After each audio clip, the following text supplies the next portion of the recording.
இந்த மாதிரி தெருவில் உள்ள உப்பு தண்ணி குழாக்களில் தண்ணி பிடிச்சது போக வேஸ்ட்டாக கீழே வந்து போய்கிட்டு இருக்குங்க. இதை தடுக்கிறதுக்கு ஒரு சின்ன ட்ரிக்கு தாங்க. இதை எளிமையாக நீங்களே பண்ணிடலாம். ஃபஸ்ட்டு சைக்கிள் டியூப்பை அந்த மாதிரி கொஞ்சம் போல் வெட்டி எடுத்துக்கோங்க.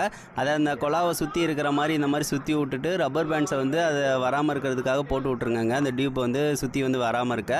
அதுக்கடுத்து வந்து எக்ஸ்ட்ரா உள்ள டியூப்பை வந்து வெட்டி வந்து விட்ருங்க கத்திரிக்கோலை யூஸ் பண்ணி.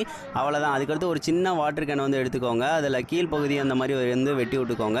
நம்மளுக்கு அந்த மேல் பகுதி மட்டும்தாங்க தேவை. அதை வந்து அப்படியே குழாக்குள்ளே வந்து இந்த மாதிரி இருக்கிற மாதிரி செட் பண்ணி வந்து விட்ருங்க.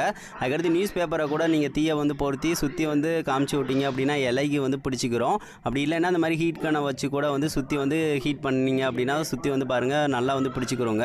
ரப்பர் வச்சுருக்கனால வந்து அந்த grip வந்து அதுக்கு நல்லா கிடைக்கும். அதுக்கடுத்து ஒன்ஸ் வந்து இந்த மாதிரி பண்ணிட்டீங்க அப்படின்னா எவ்வளோ இழுத்தாலும் வந்து வராது.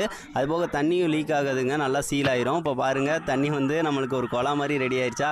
இந்த மாதிரி தண்ணி பிடிச்சது போக நம்ம இந்த மாதிரி மூடியை வச்சு மூடி வச்சுக்கலாம். மூடியே தொலைஞ்சாலும் இன்னொரு வாட்டர் கன் மூடியை வச்சு